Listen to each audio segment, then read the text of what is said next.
இன்றைய வேளாண் தொழில்நுட்ப பகுதியில் இறைச்சி உருண்டை தயாரித்தல் குறித்து தஞ்சாவூர் மாவட்டம் ஒரத்தநாடு கால்நடை மருத்துவக் கல்லூரி மற்றும் ஆராய்ச்சி நிலைய கால்நடை உற்பத்தி மேலாண்மை துறையின் உதவி பேராசிரியர் டாக்டர் பி கார்த்திக் அவர்கள் தரும் தகவல்கள்.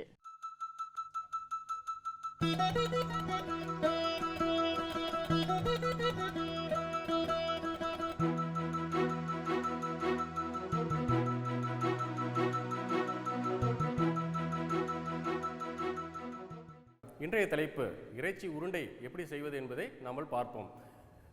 இன்றைய காலத்தில் நம்ம இறைச்சியை எப்படி சாப்பிட்றோன்னா, நம்ம அப்படியே இறைச்சியாகவே எடுத்துக்கிறோம். எப்படி எடுத்துக்கிறோம்னா, ஒரு குழம்பாவோ இல்லை ஒரு கிரேவியாவோ செஞ்சு நம்ம சாப்பிட்றோம். அது மாதிரி இல்லாமல் கடைகளில் பார்த்திங்கன்னா இந்த பஜ்ஜி இதெல்லாம் செய்கிற மாதிரி ஒரு இறைச்சி ஒரு மதிப்பூட்டிய பொருட்களாக நம்ம செய்யும்போது நம்மளுக்கு மதிப்பு கொடுது. அதே சமயத்தில் நமக்கு ஒரு லாபகரமாக இருக்குது.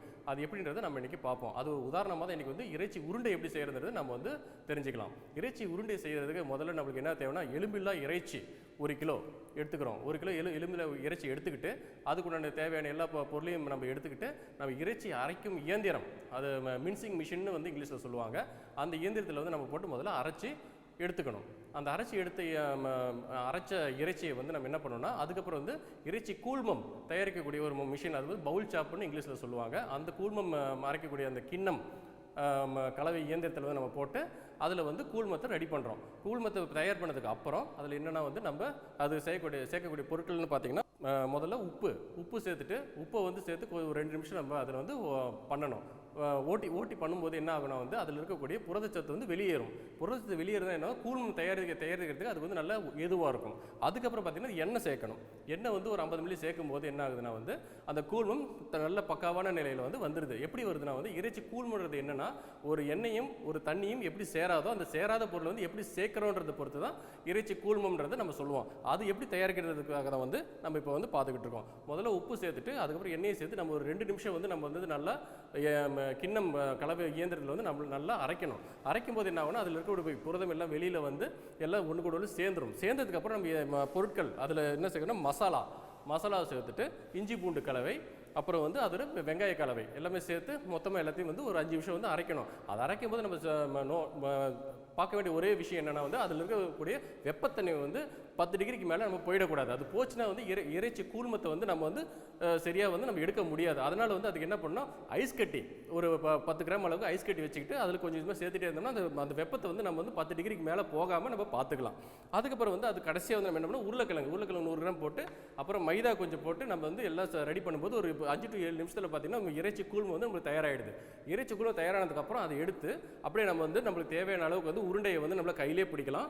இல்லை மிஷின், அதுக்கும் மிஷின் இருக்குது. கையில் பிடிச்சி அந்த உருண்டையை ஒரு 10 to 15 கிராம்குள்ள உருண்டையை உருட்டினோம்னா, நம்ம உருட்டி அதை எடுத்து என்னென்னா கொதிக்கும் நீரில் அதில் போட்டு ஒரு 5 to 20 நிமிஷம் வேக வைக்கணும். அது எப்படி வேக வைக்கணும், அந்த தண்ணி எப்படி இருக்கணும்னா, குறைஞ்சபட்சம் 82 டிகிரி செல்சியஸ் குறையாமல் வச்சு அதில் நம்ம அந்த உருண்டையை போட்டு ஒரு 15 to 20 நிமிஷம் வேக வச்சதுக்கப்புறம் அதை எடுத்து நம்ம உடனே கொடுக்குற மாதிரி இருந்தால் அது லைட்டாக அந்த எண்ணெயில் லைட்டாக பொரிச்சு நம்ம உடனே கொடுக்கலாம். அப்படி இல்லைனா நம்ம எடுத்து அப்படியே ஃப்ரீசரில் போட்டோம்னா ஒரு 3 மாதம் வரலாம். அதை அப்படியே நம்ம வைக்கலாம். வச்சுக்கிட்டு தேவைன்ற போது அதை கட் பண்ணி எடுத்து நம்ம கன்சியூமருக்கு நம்ம கொடுத்துடலாம்.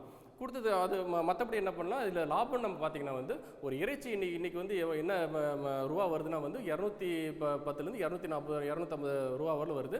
எல்லா பொருளும் எல்லாம் சேர்த்து 250 ரூபா போடுறோம்னா அதில் நம்ம கிடைக்கக்கூடிய 1 கிலோ இறைச்சியில் 40 to 50 உருண்டைகள் வரும். 10 to 15 கிராம் கொண்ட உருண்டைகள் 40 to 50 உருண்டைகள் வரும். அப்படி வரும்போது ஒரு உருண்டை குறைஞ்சபட்சம் நீங்கள் பார்த்தீங்கன்னா ஒரு 15 ரூபாயில் நம்ம விற்கலாம், தாராளமாக விற்கலாம்.